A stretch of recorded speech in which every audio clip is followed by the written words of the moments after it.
किसी भी इशारे पर 2 मिनट के लिए ब्रेक लगती है तो 4 भिखारी आपकी गाड़ी का शीशा बजाते हैं। अब बाज़ इशारों पर टूल प्लाज़ों पर लिख के लगा दिया गया है ये पेशावर भिखारी हैं, इनको खैरात ना दें।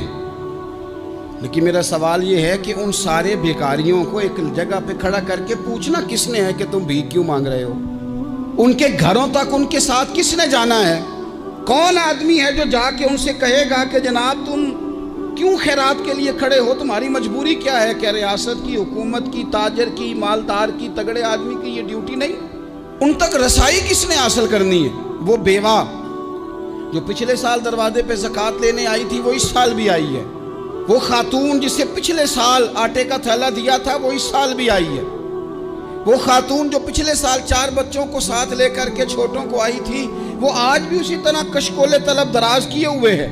और हज़रत उमर क्या फरमाते हैं? सैयदना फारूक आज़म रदी अल्लाह ताला अन्हु इरशाद फरमाते हैं, इसको इमाम बहकी ने और इमाम सुयूती ने नकल किया है। हज़रत उमर फरमाया करते थे कि अगर मैं ज़िंदा रहा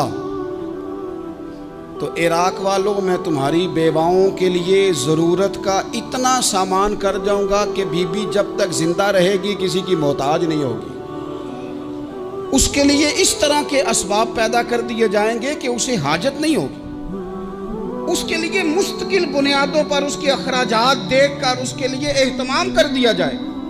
उसे दोबारा कशकोले तलब दराज करने की ज़रूरत नहीं पड़ेगी। एक सहाबी थे हज़रत जनाब सैयदना खफाफ बिन ईमा गफ़ारी रदी अल्लाह ताला।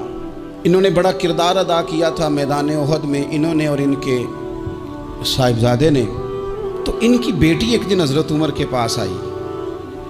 अब वो बेटी ब्याह के जा चुकी थी, उसकी शादी हो गई थी। हज़रत खफाफ बिन ईमा रदी अल्लाह ताला अन्हु की साहिबजादी अपने ससुराल चली गई थी, वहाँ उसका खामद इंतकाल कर गया। वो खातून वापस आ गई, वो हज़रत उमर से मिली, बेवा औरत। उस बेवा खातून ने आके यहाँ तो मेरे भाई वो फौजी बेचारे जिनकी बीवियाँ, जिनको एक तकरीब में तो खूब एवार्ड देने के लिए बुलाया जाता है।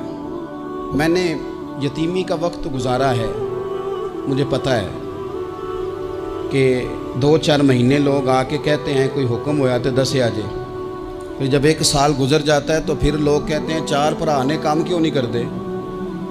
तो ऐसे तो नहीं ना कि अब्बा ऐसे ही चला गया था, बड़ा कुछ दे के गया है, किधर है फलानी चीज़। लोगों का नज़रिया थोड़े अरसे के बाद और हो जाता है। आपने बड़े बड़े शुहदा के घरों में एवार्ड तो दिए, क्या कभी आपने पलट कर दोबारा गौर किया कि उनके बच्चे कहाँ हैं, उनकी बेवा किस हाल में है? वो ज़माने की तेज़ धूप और तेज़ आंधी का मुकाबला कैसे कर रहे हैं? बगैर बाप के जो इंसान को खुले आसमान तले वक्त गुजारना पड़ता है वो कितना को मुश्किल होता है। वो किस तरह टाइम गुजार रहे हैं ये कभी सोचा लोगों ने? यहाँ तो निरंगी सियासत दौरान तो देखिए मंजिल उन्हें मिली है जो शरीके सफ़र न थे, जो निकले ही नहीं थे वो मंजिल तक पहुँच गए, और जिन्होंने जवानियाँ गुजार दी वो रास्ते में रह गए। हज़रत खफाफ बिन ईमा की साहिबजादी बेवा होके आ गई, बच्चे साथ थे, सरे राह जनाब उमर से मिली और मिल के कहने लगी हुजूर मैं उस सहाबी की बेटी हूँ जिन्होंने ओहद वाले दिन अपने बेटे के साथ मिल के मुआसरा किया था। बच्चे मेरे यतीम हो गए हैं, मैं बेवा हूँ।